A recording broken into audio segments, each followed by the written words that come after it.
tal a todos? Nuevamente bienvenidos a mi canal. Hoy vamos a tocar un tema de particular interés para todos. Esta vez no vamos dirigidos a estudiantes, sino al público en general, porque vamos a hablar sobre lo que corresponde a la insuficiencia renal crónica, ¿correcto? ¿Por qué es de particular interés?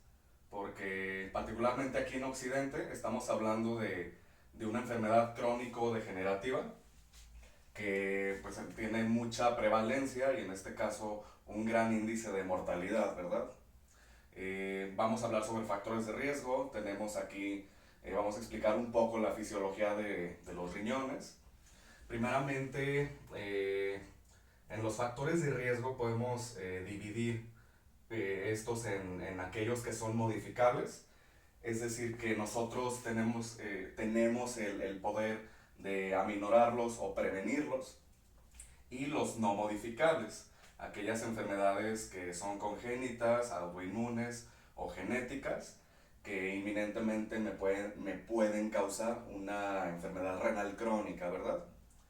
En el grupo de los factores de riesgo modificables, que yo sí puedo prevenir o controlar, estamos hablando de, primeramente, la hipertensión arterial, ¿correcto?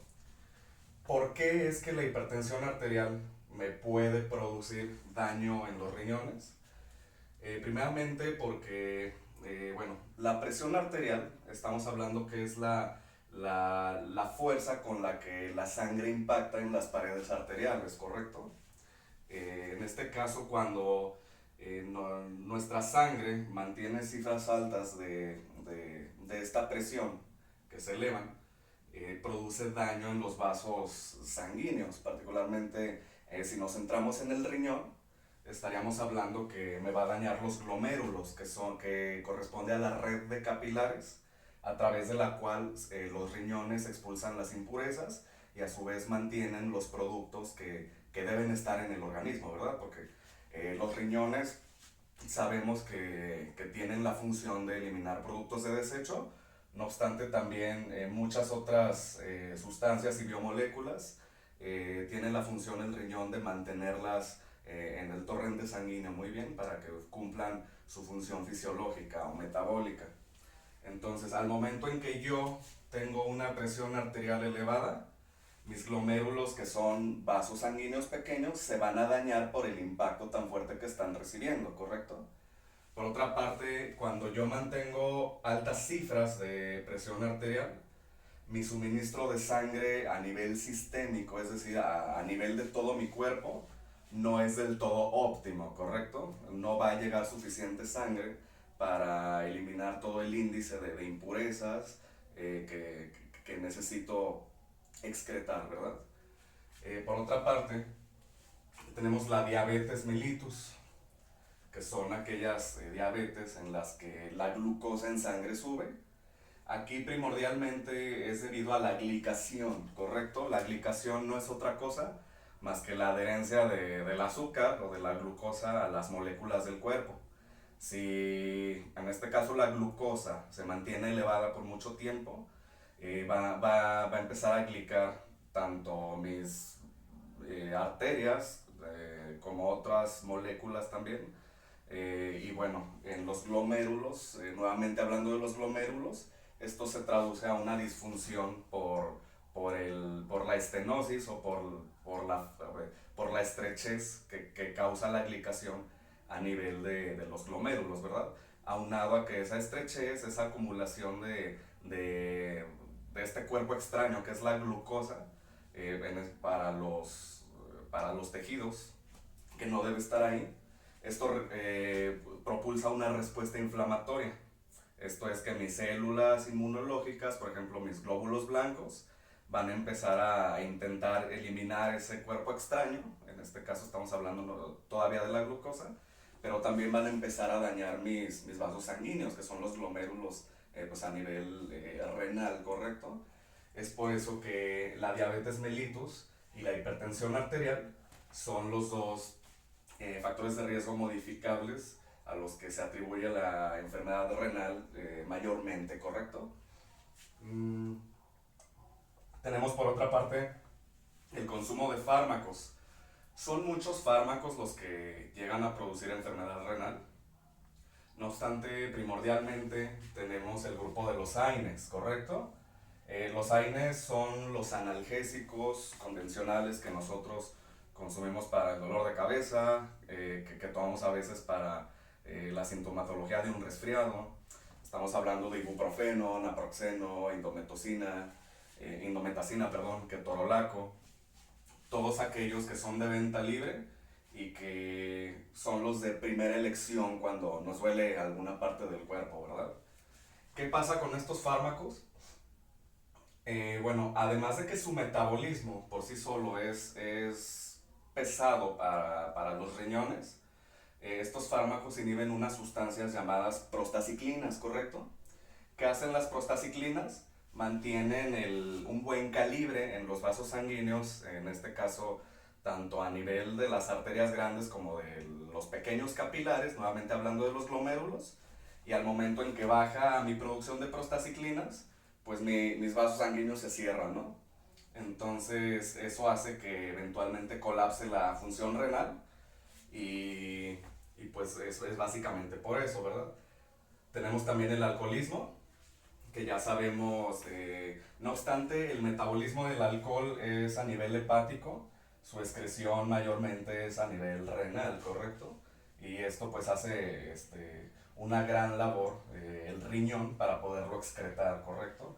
Además de que me inhibe muchas moléculas imprescindibles para el buen funcionamiento renal, entre aquellas muchos electrolitos como el magnesio, como el potasio, y pues eso hace que colapse también mi función renal, ¿correcto? ¿Cuáles son aquellos que no son modificables? Aquellos que no puedo controlar, ¿correcto? Enfermedades congénitas. Tenemos, por ejemplo, la hipoplasia de riñón congénita, es decir, cuando la persona nace con los riñones muy pequeños, entonces no tiene la suficiente cantidad de nefronas y de glomérulos que le ayuden a mantener su homeostasis fisiológica, ¿correcto? Particularmente ya cuando crece la persona o en la edad adulta, es cuando mayormente se hace degenerativa la insuficiencia renal, puesto que el adulto pues gana más masa, son mayores sus demandas de excreción, sus demandas metabólicas, pero los riñones siguen hipodesarrollados, ¿correcto? Esto es atribuible a causas congénitas, es decir, del nacimiento, pero que no tienen que ver con causas genéticas, ahorita lo vamos a explicar. Por otra parte hay enfermedades autoinmunes. ¿Qué quiere decir autoinmune? Que mi cuerpo, mi sistema inmunológico, va a crear anticuerpos contra mis propios tejidos y por tal mis glóbulos blancos, mis linfocitos, mis macrófagos empiezan a atacar a mis tejidos propios. En este caso hay muchas como el lupus, por ejemplo, es de las más comunes. Tenemos también algunas vasculitis, tenemos bueno, en general son muchas las enfermedades autoinmunes que eventualmente me pueden producir autoanticuerpos que dañen mis vasos sanguíneos o mis nefronas, es decir, el tejido renal en toda su extensión, ¿correcto? Y en enfermedades genéticas, la más común sería la enfermedad poliquística renal, ¿correcto? Esto es, bueno, para no entrar tanto en temas fisiológicos o de patología, el riñón se llena de quistes en su corteza, que son bolsitas llenas de agua, por así decirlo, y por la deformación y por por la invasión que estas neoplasias o estos tejidos empiezan a ejercer en los glomérulos y en las nefronas, pues eventualmente se llega a la insuficiencia renal. No siempre es así, pero sí es una causa muy común la enfermedad poliquística renal, ¿correcto? Vamos a pasar a cuáles son las funciones. Tenemos muchas, como ya dijimos, no es nada más eliminar productos tóxicos, pero pues es el que tenemos en primer lugar, ¿verdad? ¿Cuáles son aquellos productos de desecho que primordialmente elimina el riñón? En este caso la urea y la creatinina, que son metabolitos o que son productos propios del metabolismo de las proteínas. y que pues bueno, tienen un potencial tóxico si se almacenaran en plasma, en los tejidos del organismo también, y por eso es que debe ser excretado, ¿correcto? Por otra parte, mantener el índice de ácido-base, es decir, los riñones modulan el pH sistémico, es decir, de todo el plasma sanguíneo. ¿Por qué? Porque en una parte del glomérulo el riñón produce bicarbonato, ¿correcto? El bicarbonato pues es un alcalinizador, como ya sabemos. Entonces, muchas funciones fisiológicas, enzimáticas, dependen de la alcalinidad a nivel corporal, y es por eso perdón, que los riñones pues nos apoyan en mantener la alcalinidad o la acidez respectivamente. Muy bien. Por otra parte, mantener la proporción o el índice de electrolitos necesarios. Los electrolitos son aquellos iones o aquellos minerales que nos van a ayudar a que todas nuestras células funcionen, para acabar pronto. Tenemos el calcio, tenemos el magnesio, el sodio, el potasio, el cloruro. El riñón excreta en una parte del glomérulo, una parte de estos electrolitos para que no se acumulen en gran cantidad, pero en otra parte reabsorbe una proporción para mantenerlo, la parte que sí necesitamos, ¿verdad? Por así decirlo. Entonces es un sistema muy complejo, pero y por lo mismo que es complejo es sumamente delicado, y pues aquí la prevención oportuna es la que nos va a ayudar en el pronóstico de la insuficiencia renal. Por otra parte, la hematopóiesis, que es la génesis o la producción de glóbulos rojos, parte de la hematopóiesis depende del riñón, ¿correcto? ¿Por qué? Porque el riñón me produce una hormona llamada eritropoyetina, muy bien. ¿Qué hace la eritropoyetina? Precisamente estimula la formación y la liberación de glóbulos rojos, ¿correcto? En este caso estamos hablando, en este contexto, que cuando mis riñones empiezan a fallar, mi nivel de eritropoyetina baja, por ende, y pues me puede conducir a una anemia, ¿correcto? ¿Por qué? Porque no voy a tener la suficiente eritropoyetina para producir buena cantidad de glóbulos rojos. Muy bien. También tenemos que participan en el metabolismo del calcio. En una parte del glomérulo se produce la vitamina D3, que tiene la función de reabsorber el calcio y que se queda en la sangre, ¿correcto? Esto pues para participar en la resorción ósea, es decir, en el mantenimiento de la masa ósea, que nuestros huesos estén bien calcificados, y entre otras funciones, ¿correcto? Controlan la presión arterial. Esto por varios, ¿cómo se puede decir? Por varios, por varias partes. Primeramente, al mantener una excreción de líquidos, los riñones controlan que la presión no se suba porque el volumen de sangre no sube, ¿correcto? Pero también producen algunas hormonas como la angiotensina, que son encargadas de mantener el tono de los vasos sanguíneos, y pues eso me ayuda a mantener la presión arterial de acuerdo a mis demandas fisiológicas, ¿correcto? Por ejemplo, la angiotensina, cuando yo me estoy desangrando y me está bajando la presión porque ya tengo menor cantidad de sangre circulante, la angiotensina se produce para cerrar los vasos sanguíneos y pues generar una mayor presión arterial, ¿correcto? En contraste, cuando tengo demasiado volumen en sangre o mucha retención de sodio y por lo mismo una hipervolemia, por así decirlo, esos niveles de angiotensina van a descender para contribuir a modular la presión arterial muy bien. Y por otra parte, controlan los niveles de proteína, ¿correcto? Son muchas proteínas las que necesitamos para cumplir nuestras necesidades metabólicas, pero es principalmente la albúmina sérica, aquella que se ve afectada cuando los riñones empiezan a fallar, muy bien.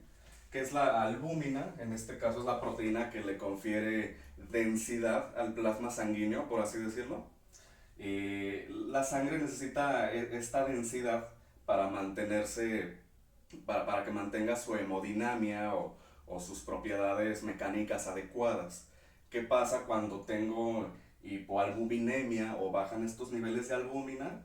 Mi sangre se hace más líquida, por así decirlo, de menor peso y empieza a filtrarse por los capilares, por la linfa, y es lo que me llega a producir en parte la edematización o la acumulación de líquidos subcutáneos. Muy bien, es por eso que es muy difícil controlar los niveles de proteína en los enfermos renales, porque por una parte la proteína en exceso en sí mismo daña la membrana basal de los glomérulos, pero por otra parte los enfermos renales requieren de mayor aporte de proteína ya en fases terminales para mantener la homeostasis y la densidad de la sangre adecuada, ¿verdad? Para que no generen edemas, que no generen ascitis, que es la acumulación de líquido a nivel peritoneal, aquí abdominal.